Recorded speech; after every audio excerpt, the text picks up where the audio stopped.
Good morning, Philly family, or good afternoon, whenever you're seeing this. I am here to read you a book, read loud. And I just want to tell you that I really miss you all. I really miss being at school, and I am very eager for us to all be back together again. In the meantime, while I'm hanging out here at home, I'm spending a lot of time with that guy. Look at him. That's Cornelius. He likes to nap. He's getting old, but he's a good guy. So today, while I was walking through my house, I ran into some former students, and I was asking them about a read aloud, something from the past that they really wanted to, that they really enjoyed. And one of my former students, Adele Lee, was kind enough to lend me her book, 10 Little Mummies. And I'm going to read this to you today. This is a good book. It is a countdown book. We're going to start with 10, and we're going to use our number sense, and we're going to learn some fun facts, some cultural facts about Egypt and mummies. And I'm going to show you some of the illustrations because the artist, the illustrator, Brian Karras, he does a very good job of depicting mummies playing around in the climate and location, geographic location of Egypt. So let's begin. 10 Little Mummies by Philip Yates, illustrated by G. Brian Karras. Let's start with a fun fact. Got a big old page of fun facts at the beginning. You can see our little guy getting himself a little facial tan. Here's one that kind of grossed me out, and it's kind of relevant to the coronavirus that we're going through right now. In the Middle Ages, back a while ago, people used to chop up mummies and use them as medicine for sick people. It doesn't work. So if you've got a tummy ache or if you've got a fever, you need to go tell someone. And there's walk-in clinics, and there's places, you've got doctors that you can go to. So we know more about medicine now than we did back then. All right, 10 Little Mummies, an Egyptian counting book. Right now, you know you should be washing your hands, sneezing into your elbow, using a tissue, and don't touch your face. I have a hard one with that. And social distancing, keep people away. Can finger wave and all kinds of waving and fist bumping. But we're supposed to practice all kinds of extreme hygiene right now. Now, the dedication page, the writer, Philip Yates, dedicates it to Ed, George, and TC and Patty. But wait, me, Joseph, Greg, John, and that equals 8. Mommy and Daddy, and that makes 2 more to those 10 Yateses I love and adore. It's got a good rhyme scheme. Then the illustrator, G. Brian Karras, dedicates it to all his Viking buddies. For my Viking buddies, one and all. Little cross-cultural reference there. Vikings in a mummy book.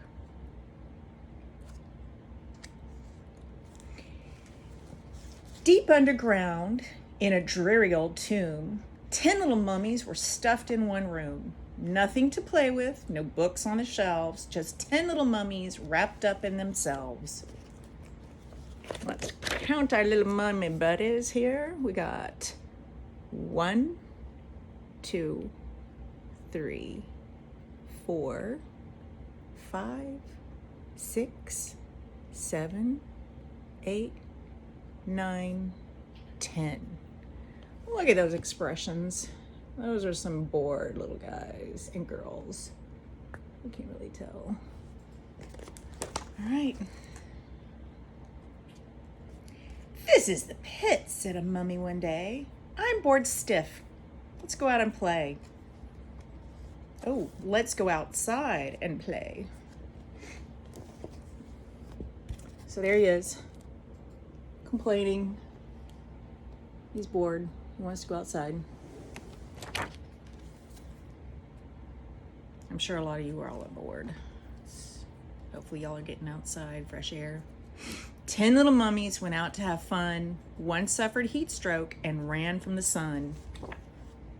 So there's the spread. 2 pages. You can see the whole picture. You got an Egyptian landscape going on, and you've got your 10 little mummies running around doing their thing, and the sun is really hot. And this guy gets heat stroke, and it is illustrated with little bubbles all around him. Cute. And his eyes look really, ooh, he looks dizzy. The way the lines are drawn around his eyes. It's a dizzy look. Everybody else looks fun, looks fine and happy. So now we're just down to 9 little mummies dove into the Nile. One swam away from a big crocodile. There we are again in the Nile. We're in Egypt. Crocodiles live in the Nile. Don't get close to that. I'd be scared too. 8 little mummies committed hijinks. One was arrested for painting the Sphinx. So this is a fun page. You got your 8 little guys and girls. 1, 2, 3, 4, 5, 6, 7, 8. Look at that guy poking out of the Sphinx's nose. Who'd have thought?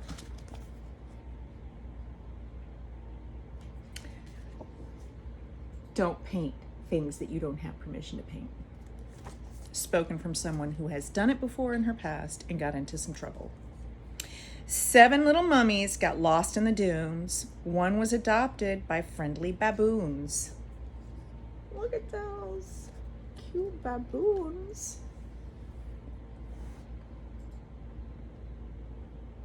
So you have 7 running around, and one's gonna go away with the baboons. Now we're just down to 6, I guess. 6 little mummies raced over the plains. One lost control of his chariot's reins. There they are. Old-fashioned racing. And he's getting all lost. All lost. The way the artist draws this is fun. You can see the swirly line of the wheels, what the wheels have done, how they're bouncing all over the rocks and out of control. 5 little mummies climbed 50 feet high. One disappeared when a falcon swooped by. Yeah, don't let the birds pluck you up, because there's some big birds out there.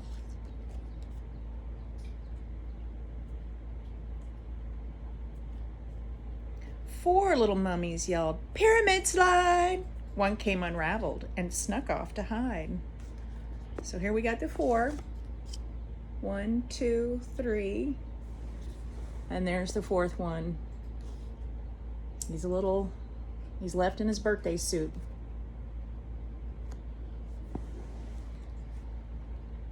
He's like a naked crayon. Don't go peeling off your layers. 3 little mummies played desert croquet.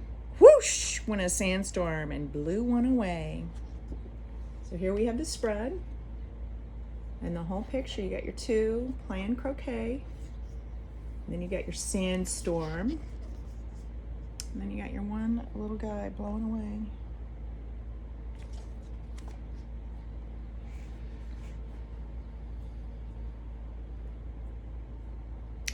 Two little mummies went hunting that night.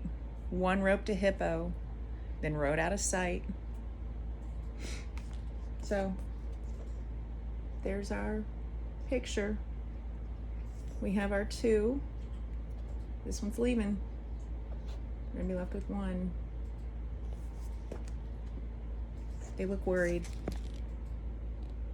See how the artist drew that face? That's a worried face. One lonely mummy with tears in her eyes opened the door of the tomb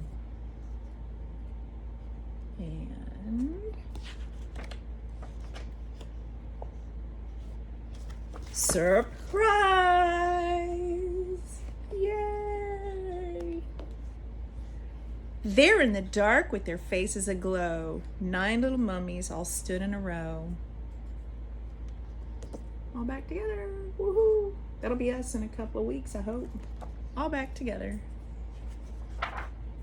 9 little mummies, and one more is 10. 10 little mummies together again. Now they look happy, all tucked in their tomb, don't they? Look at those faces. Very cute. 10 little mummies' adventures are done. Let's hope tomorrow is twice as much fun. 10. And twice 10. Let's see if we get a book tomorrow about 20. All right, with some more numbers here in the back about the Pyramid of Giza. The Great Pyramid at Giza stood more than 480 feet tall and contained over 2.5 million blocks of stone. The stones weigh from 2 to 50 tons. Aren't you glad you didn't have to carry any? I know I am. It hurts my back to think about it. So Philip Yates and Brian Karras on the back, you've got a little bit of a bio. I'm going to read about the illustrator. G. Brian Karras admits that he got very wrapped up while working on the illustrations for 10 Little Mummies, though he wasn't able to travel to Egypt to do research about the pyramids and the many and varied Egyptian landscapes.